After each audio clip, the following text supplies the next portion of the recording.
नमस्कार देवियों और सज्जनों, a very good morning to all of you। Covid vaccination कार्यक्रम के देशव्यापी प्रारंभ के अवसर पर राष्ट्र के नाम संदेश हेतु हम परम आदरणीय प्रधानमंत्री जी से कृपा पूर्वक आग्रह करते हैं।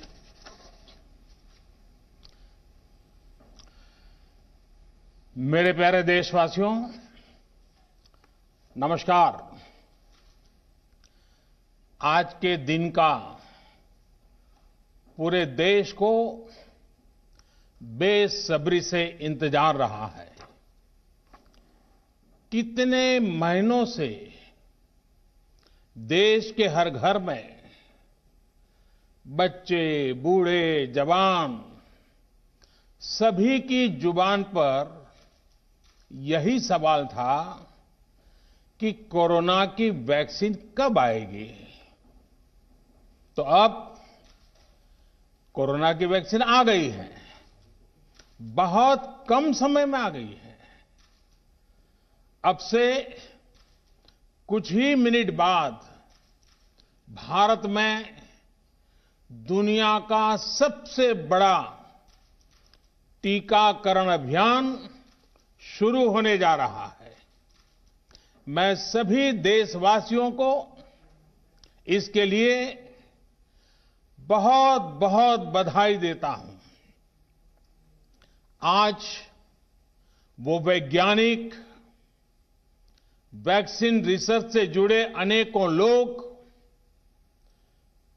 विशेष रूप से प्रशंसा के हकदार हैं, जो बीते कई महीनों से कोरोना के खिलाफ वैक्सीन बनाने में जुटे थे, दिन रात जुटे थे। न उन्होंने त्योहार देखा है, न उन्होंने दिन देखा है, न उन्होंने रात देखी है।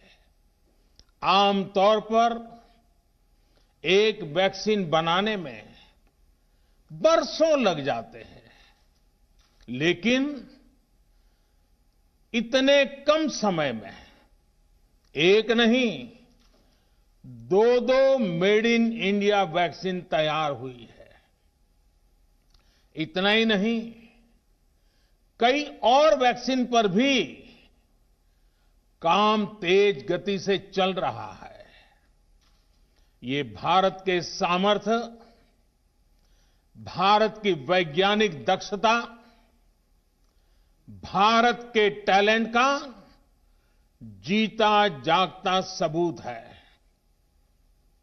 ऐसी ही उपलब्धियों के लिए राष्ट्रकवि रामधारी सिंह दिनकर जी ने कहा था, मानव जब जोर लगाता है, पत्थर पानी बन जाता है। भाइयों और बहनों, भारत का टीकाकरण अभियान बहुत ही मानवीय और महत्वपूर्ण सिद्धांतों पर आधारित है। जिसे सबसे ज्यादा जरूरी है, उसे सबसे पहले कोरोना का टीका लगेगा। जिसे कोरोना संक्रमण का रिस्क सबसे ज्यादा है, उसे पहले टीका लगेगा। जो हमारे डॉक्टर्स हैं, नर्सेस हैं, अस्पताल में सफाई कर्मी हैं, मेडिकल, पैरामेडिकल स्टाफ हैं, वो कोरोना की वैक्सीन के सबसे पहले हकदार हैं। चाहे वो सरकारी अस्पताल में हो या फिर प्राइवेट में, सभी को ये वैक्सीन प्राथमिकता पर लगेगी।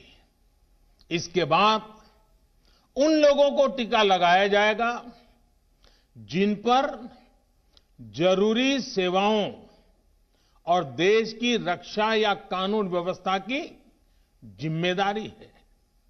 जैसे हमारे सुरक्षा बल हो गए, पुलिसकर्मी हो गए, फायर ब्रिगेड के लोग हो गए, सफाई कर्मचारी हो गए, इन सभी को ये वैक्सीन प्राथमिकता पर लगेगी और मैंने जैसा पहले भी कहा है, इनकी संख्या करीब करीब 3 करोड़ होती है। इन सभी के वैक्सीनेशन का खर्च भारत सरकार द्वारा उठाया जाएगा। साथियों, इस टीकाकरण अभियान की पुख्ता तैयारियों के लिए राज्य सरकारों के सहयोग से देश के कोने कोने में ट्रायल्स किए गए हैं, ड्राई रन्स हुए हैं। विशेष तौर पर बनाए गए कोविन डिजिटल प्लेटफॉर्म में टीकाकरण के लिए रजिस्ट्रेशन से लेकर ट्रैकिंग तक की व्यवस्था है। आपको पहला टीका लगने के बाद दूसरी डोज कब लगेगी, इसकी जानकारी भी आपके फोन पर दी जाएगी। और मैं सभी देशवासियों को ये बात फिर याद दिलाना चाहता हूं कि कोरोना वैक्सीन की 2 डोज लगनी बहुत जरूरी है। एक डोज ले लिया और फिर भूल गए, ऐसा गलती मत करना। और जैसा एक्सपर्ट्स कह रहे हैं, पहली और दूसरी डोज के बीच लगभग 1 महीने का अंतराल भी रखा जाएगा। आपको ये भी याद रखना है कि दूसरी डोज लगाने के 2 हफ्ते बाद ही आपके शरीर में कोरोना के विरुद्ध जरूरी शक्ति विकसित हो पाएगी। इसलिए टीका लगते ही आप असावधानी बरतने लगें, मास्क निकाल कर रख दें, 2 गज की दूरी भूल जाएं, ये सब मत करिएगा। मैं प्रार्थना करता हूं, मत करिएगा। और मैं आपको एक और चीज बहुत आग्रह से कहना चाहता हूं। जिस तरह धैर्य के साथ आपने कोरोना का मुकाबला किया, वैसे ही धैर्य अब वैक्सीनेशन के समय भी दिखाना है। साथियों, इतिहास में इस प्रकार का और इतने बड़े स्तर का टीकाकरण अभियान पहले कभी नहीं चलाया गया है। ये अभियान कितना बड़ा है, इसका अंदाज आप सिर्फ पहले चरण से ही लगा सकते हैं। दुनिया के 100 से भी ज्यादा ऐसे देश हैं जिनकी संख्या 3 करोड़ से कम है, और भारत वैक्सीनेशन के अपने पहले चरण में ही 3 करोड़ लोगों का टीकाकरण कर रहा है। दूसरे चरण में हमें इसको 30 करोड़ की संख्या तक ले जाना है। जो बुजुर्ग हैं, जो गंभीर बीमारी से ग्रस्त हैं, उन्हें वो अगले चरण वाले चरण में टीका लगेगा। आप कल्पना कर सकते हैं, 30 करोड़ की आबादी से ऊपर के दुनिया के सिर्फ 3 ही देश हैं, खुद भारत, चीन और अमेरिका। और कोई भी देश ऐसा नहीं है जिनकी आबादी इनसे ज्यादा हो। इसलिए भारत का टीकाकरण अभियान इतना बड़ा है और इसलिए ये अभियान भारत के सामर्थ्य को दिखाता है। और मैं देशवासियों को एक और बात कहना चाहता हूं। हमारे वैज्ञानिक, हमारे एक्सपर्ट्स जब दोनों मेड इन इंडिया वैक्सीन की सुरक्षा और प्रभाव को लेकर आश्वस्त हुए, तभी उन्होंने इसके इमरजेंसी उपयोग की अनुमति दी है। इसलिए देशवासियों को किसी भी तरह के प्रोपेगेंडा, अफवाहें, दुष्प्रचार से बचकर रहना है। साथियों, भारत के वैक्सीन वैज्ञानिक, हमारा मेडिकल सिस्टम भारत की प्रक्रिया की पूरे विश्व में बहुत विश्वसनीयता है और पहले से है। हमने ये विश्वास अपने ट्रैक रिकॉर्ड से हासिल किया है। मेरे प्यारे देशवासियों, हर हिंदुस्तानी इस बात का गर्व करेगा कि दुनिया भर के करीब 60% बच्चों को जो जीवन रक्षक टीके लगते हैं वो भारत में ही बनते हैं। भारत की सख्त वैज्ञानिक प्रक्रियाओं से ही होकर के गुजरते हैं। भारत के वैज्ञानिकों को और वैक्सीन से जुड़ी हमारी विशेषज्ञता पर दुनिया का ये विश्वास made in India corona vaccine में और मजबूत होने वाला है। इसकी कुछ और खास बातें हैं जो आज मैं देशवासियों को जरूर बताना चाहता हूं। ये भारतीय वैक्सीन विदेशी वैक्सीनों की तुलना में बहुत सस्ती है और इनका उपयोग भी उतना ही आसान है। विदेश में तो कुछ वैक्सीन ऐसी हैं जिसकी एक डोज 5,000 रुपया तक में है और जिसे -70 डिग्री तापमान में फ्रीज में रखना होता है। -70 डिग्री। वहीं भारत की वैक्सीन्स ऐसी तकनीक पर बनाई गई हैं जो भारत में बरसों से ट्राइड और टेस्टेड है। ये वैक्सीन स्टोरेज से लेकर ट्रांसपोर्टेशन तक भारतीय स्थितियों और परिस्थितियों के अनुकूल है। यही वैक्सीन अब भारत को कोरोना के खिलाफ लड़ाई में निर्णायक जीत दिलाएगी। साथियों, कोरोना से हमारी लड़ाई आत्मविश्वास और आत्मनिर्भरता की रही है। इस मुश्किल लड़ाई से लड़ने के लिए हम अपने आत्मविश्वास को कमजोर नहीं पड़ने देंगे। ये प्रण हर भारतीय में दिखाई दिया है। संकट कितना ही बड़ा क्यों न हो, देशवासियों ने कभी आत्मविश्वास खोया नहीं। जब भारत में कोरोना पहुंचा तब देश में कोरोना टेस्टिंग की एक ही लैब थी। हमने अपने सामर्थ्य पर विश्वास रखा और आज 2300 से ज्यादा लैब्स का नेटवर्क हमारे पास है। शुरुआत में हम mask, PPE kit, testing kits, ventilators जैसे जरूरी सामान के लिए भी विदेशों पर निर्भर थे। आज इन सभी सामानों के निर्माण में हम आत्मनिर्भर हो गए हैं और इनका निर्यात भी कर रहे हैं।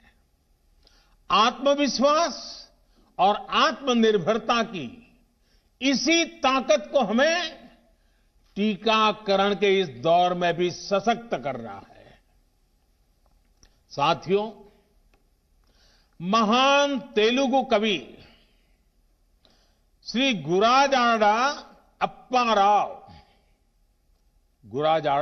राव ने कहा था, सौंत लाभम कौंत मानुको सौंत लाभ कौंत मानुको पौरु गुवाडिकी तोड़ू पाडबोय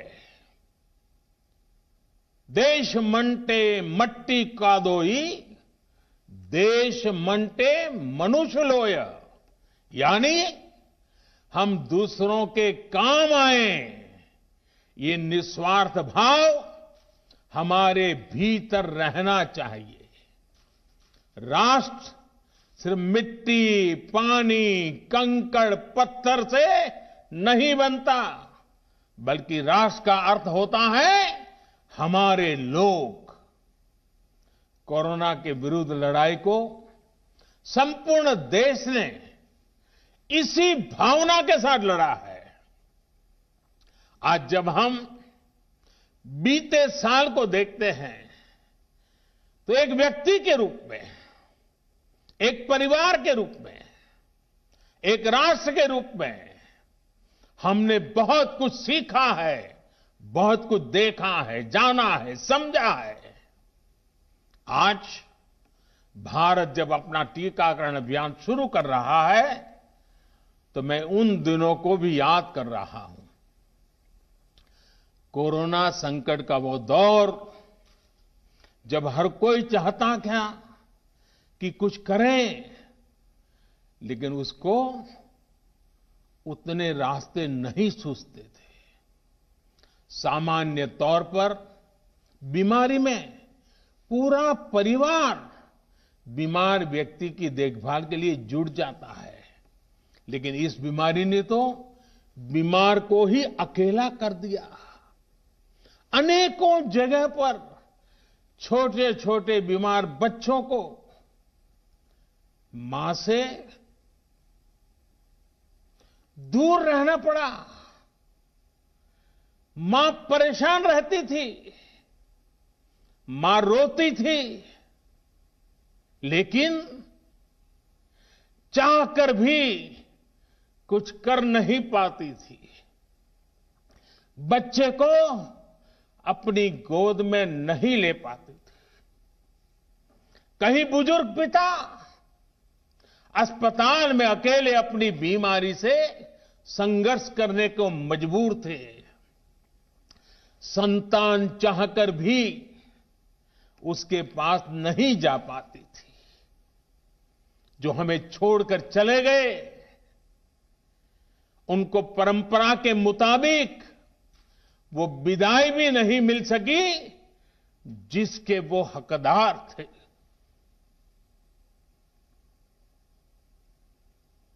जितना हम उस समय के बारे में सोचते हैं, मन सिहर जाता है, उदास हो जाता है। लेकिन साथियों, संकट के उसी समय में, निराशा के उसी वातावरण में कोई आशा का भी संचार कर रहा था। हमें बचाने के लिए अपने प्राणों को संकट में डाल रहा था। हमारे doctor, nurse,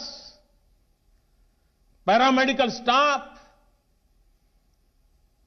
ambulance driver, ASHA worker, सफाई कर्मचारी, पुलिस के साथी और दूसरे फ्रंटलाइन वर्कर्स, उन्होंने मानवता के प्रति अपने दायित्व को प्राथमिकता दी।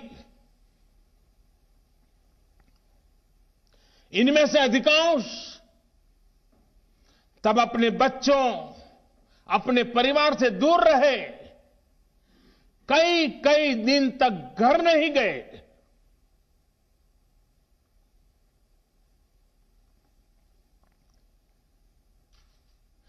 सैकड़ों साथी ऐसे भी हैं जो कभी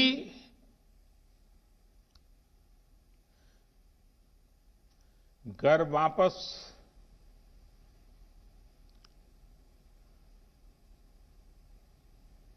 लौट ही नहीं आ पाए। उन्होंने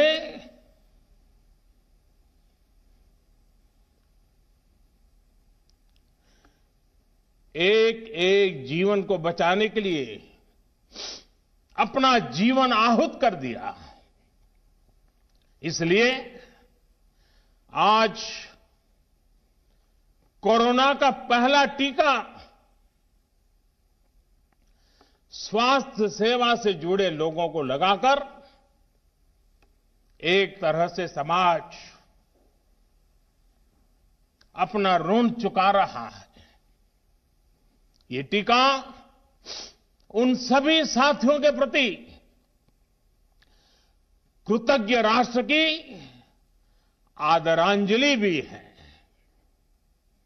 भाइयों और बहनों, मानव इतिहास में अनेक विपदाएं आई, महामारियां आई, भीषण युद्ध हुए, लेकिन कोरोना जैसी चुनौती की किसी ने कल्पना नहीं की थी। ये एक ऐसी महामारी थी जिसका अनुभव ना तो साइंस को था, ना ही सोसाइटी को था। तमाम देशों से जो तस्वीरें आ रही थी, वो खबरें आ रही थी, वो पूरी दुनिया के साथ साथ हर भारतीय को विचलित कर रही थी। ऐसे हालात में दुनिया के बड़े बड़े एक्सपर्ट्स भारत को लेकर तमाम आशंकाएं जता रहे थे। लेकिन साथियों, भारत की जिस बहुत बड़ी आबादी को हमारी कमजोरी बताया जा रहा था, उसको ही हमने अपनी ताकत बना दिया। भारत ने संवेदनशीलता और सहभागिता को लड़ाई का आधार बनाया। भारत ने 24 घंटे सतर्क रहते हुए, हर घटनाक्रम पर नजर रखते हुए सही समय पर सही फैसले लिए। 30 जनवरी को भारत में कोरोना का पहला मामला मिला, लेकिन इसके 2 सप्ताह से भी पहले भारत एक हाई लेवल कमिटी बना चुका था। पिछले साल आज का ही दिन था जब हमने बाकायदा सर्वेलांस शुरू कर दिया था। 17 जनवरी 2020 वो तारीख थी जब भारत ने अपनी पहली एडवाइजरी जारी कर दी थी। भारत दुनिया के उन पहले देशों में से था जिसने अपने एयरपोर्ट्स पर यात्रियों की स्क्रीनिंग शुरू कर दी थी। साथियों, कोरोना के खिलाफ लड़ाई में भारत ने जैसी इच्छा शक्ति दिखाई है, जो साहस दिखाया है, जो सामूहिक शक्ति का परिचय करवाया है, वो आने वाली अनेक पीढ़ियों के लिए प्रेरणा का काम करेगा। याद कीजिए, जनता कर्फ्यू कोरोना के विरुद्ध हमारे समाज के संयम और अनुशासन का भी परीक्षण था, जिसमें हर देशवासी सफल हुआ। जनता कर्फ्यू ने देश को मनोवैज्ञानिक रूप से लॉकडाउन के लिए तैयार किया। हमने ताली, थाली और दिया जलाकर देश के आत्मविश्वास को ऊंचा रखा। साथियों, कोरोना जैसे अनजान दुश्मन जिसके एक्शन रिएक्शन को बड़े बड़े सामर्थ्यवान देश नहीं भांप पा रहे थे, उसके संक्रमण को रोकने का सबसे प्रभावी तरीका ही यही था कि जो जहां है वो वहीं रहे। इसलिए देश में लॉकडाउन का फैसला भी किया गया। यह निर्णय आसान नहीं था। इतनी बड़ी आबादी को घर के अंदर रखना असंभव है, इसका हमें एहसास था। और यहां तो देश में सब कुछ बंद होने जा रहा था, लॉकडाउन होने जा रहा था। इसका लोगों की रोजी रोटी पर क्या प्रभाव पड़ेगा, अर्थव्यवस्था पर क्या प्रभाव पड़ेगा, इसका आकलन भी हमारे सामने था। लेकिन देश ने जान है तो जहान है के मंत्र पर चलते हुए प्रत्येक भारतीय का जीवन बचाने को सर्वोच्च प्राथमिकता दी। और हम सभी ने ये देखा है कि कैसे तुरंत ही पूरा देश, पूरा समाज इस भावना के साथ खड़ा हो गया। अनेकों बार छोटी छोटी लेकिन महत्वपूर्ण चीजों की जानकारी देने के लिए मैंने भी अनेक बार देशवासियों के साथ सीधा संवाद किया। एक तरफ जहां गरीबों को मुफ्त भोजन की व्यवस्था की गई, तो वहीं दूध, सब्जी, राशन, गैस, दवा ऐसी जरूरी चीजों की सुचारू आपूर्ति सुनिश्चित की गई। देश में व्यवस्थाएं ठीक से चले, इसके लिए गृह मंत्रालय ने 24/7 कंट्रोल रूम शुरू किया, जिस पर हजारों कॉल्स का जवाब दिया गया, लोगों को समाधान दिया गया। साथियों, कोरोना के विरुद्ध इस लड़ाई में हमने कदम कदम पर दुनिया के सामने उदाहरण प्रस्तुत किया है। ऐसे समय में जब कुछ देशों ने अपने नागरिकों को चीन में बढ़ते कोरोना के बीच छोड़ दिया था, तब भारत चीन में फंसे हर भारतीय को वापस लेकर आया। और सिर्फ भारत के ही नहीं, हम कई दूसरे देशों के नागरिकों को भी वहां से वापस निकाल करके लाए। कोरोना काल में वंदे भारत मिशन के तहत 35 लाख से ज्यादा भारतीयों को विदेशों से भारत लाया गया। मुझे याद है, एक देश में जब भारतीयों को टेस्ट करने के लिए मशीनें कम पड़ रही थी, तो भारत ने पूरी टेस्टिंग लैब यहां से वहां भेज करके उसको वहां सजाया, लगाया, ताकि वहां से भारत आ रहे लोगों को टेस्टिंग की दिक्कत ना हो। साथियों, भारत ने इस महामारी से जिस प्रकार से मुकाबला किया, उसका लोहा आज पूरी दुनिया मान रही है। केंद्र और राज्य सरकारें, स्थानीय निकाय, हर सरकारी संस्थान, सामाजिक संस्थाएं कैसे एकजुट होकर बेहतर काम कर सकते हैं, ये उदाहरण भी भारत ने दुनिया के सामने रखा। इसरो, डीआरडीओ, फौज से लेकर किसानों और श्रमिकों तक सभी एक संकल्प के साथ कैसे काम कर सकते हैं, ये भारत ने दिखाया है। 2 गज की दूरी और मास्क है जरूरी, उस पर फोकस करने वालों में भी भारत अग्रणी देशों में रहा। भाइयों और बहनों, आज इन्हीं सब प्रयासों का परिणाम है कि भारत में कोरोना से होने वाली मृत्यु की दर कम है और ठीक होने वालों की दर बहुत अधिक है। देश के कई जिले ऐसे हैं जहां एक भी व्यक्ति को हमें कोरोना की वजह से खोना नहीं पड़ा। इन जिलों में हर व्यक्ति कोरोना से ठीक होने के बाद अपने घर पहुंचा है। बहुत से जिले ऐसे भी हैं जहां बीते 2 सप्ताह से कोरोना संक्रमण का एक भी केस नहीं आया है। जहां तक कि लॉकडाउन के से प्रभावित अर्थव्यवस्था की रिकवरी में भी भारत दुनिया में आगे निकल रहा है। भारत उन गिने चुने देशों में है जिसने मुश्किल के बावजूद दुनिया के 150 से ज्यादा देशों में जरूरी दवाएं और जरूरी मेडिकल सहायता पहुंचाई।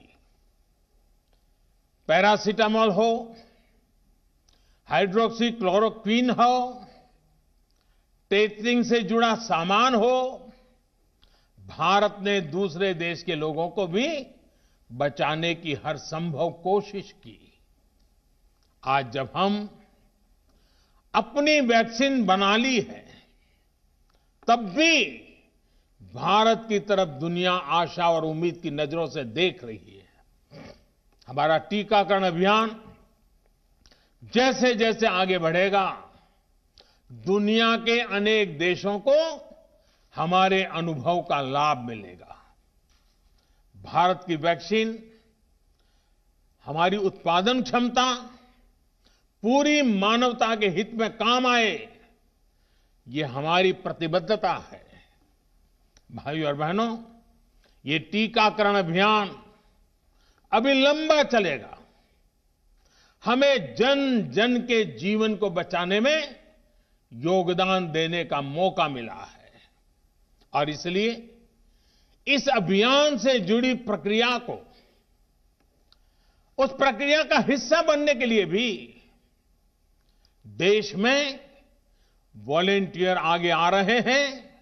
मैं उनका स्वागत करता हूं और भी अधिक वॉलेंटियर्स को मैं अपना समय इस सेवा कार्य में जोड़ने के लिए जरूर आग्रह करूंगा।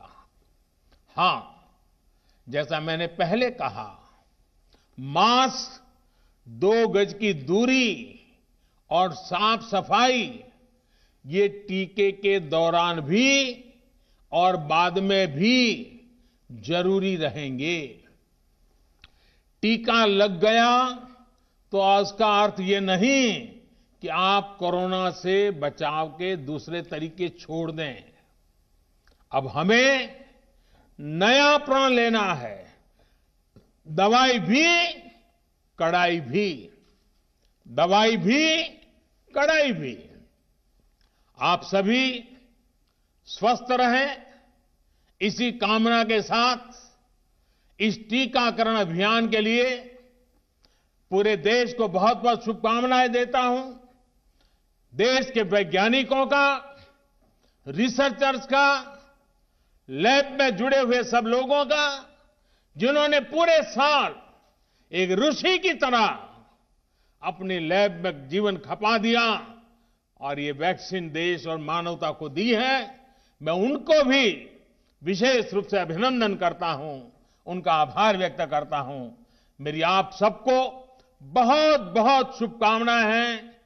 आप जल्द इसका लाभ उठाएं, आप भी स्वस्थ रहें, आपका परिवार भी स्वस्थ रहें, पूरी मानव जात इस संकट की घड़ी से बाहर निकले और स्वस्थता हम सबको प्राप्त हो। इसी एक कामना के साथ आप सबका बहुत बहुत धन्यवाद। परम आदरणीय प्रधानमंत्री जी से अनुरोध है कि रिमोट बटन दबाकर विश्व के सबसे बड़े वैक्सीनेशन कार्यक्रम का औपचारिक प्रारंभ करने की कृपा करें।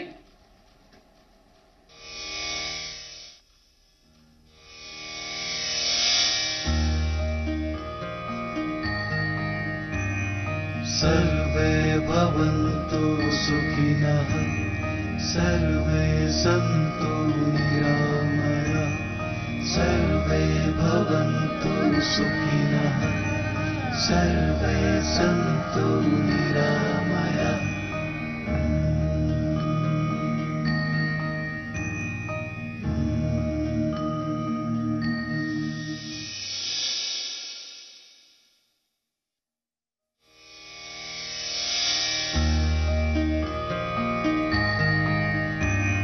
सर्वे भवन्तु सुखिनः, सर्वे सन्तु निरामया। सर्वे भवन्तु सुखिनः, सर्वे सन्तु निरामया।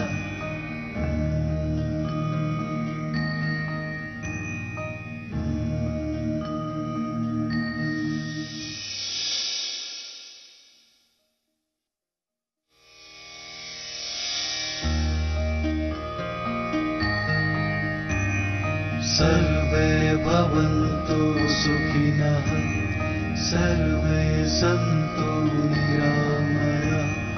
सर्वे भवन्तु सुखिनः, सर्वे सन्तु निरामया।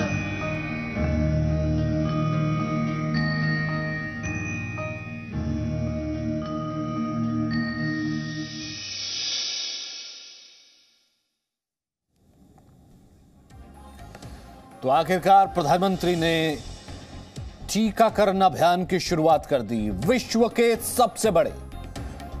सबसे बड़े टीकाकरण अभियान की शुरुआत प्रधानमंत्री मोदी ने इस वक्त की। और प्रधानमंत्री मोदी ने उनके संबोधन के दौरान की अहम बातें अगर हम बताएं, जिस तरह से एक अभिभावक जिस तरह से घर का कोई बड़ा संबोधित करता और जिसने उस पूरे वक्त को देखा होता है, कुछ उसी तरीके का समावेश आज के संबोधन में था। जब संबोधन के दौरान प्रधानमंत्री मोदी भावुक भी हुए, उनको याद करते हुए, उन लोगों को याद करते हुए जो हमें छोड़ करके चले गए या फिर कोरोना की बलि चढ़ गए। वो वक्त भी जब देखा जब एक कोरोना का मामला आया था, प्रधानमंत्री ने जिक्र किया। फिर उसके बाद देश में कैसे कंप्लीट लॉकडाउन लगाया और उसके बाद एक एक स्टेज का जिक्र करते हुए आज की इस घड़ी का जिक्र किया। Presenting B News app available on Google Play and App Store. Download it now.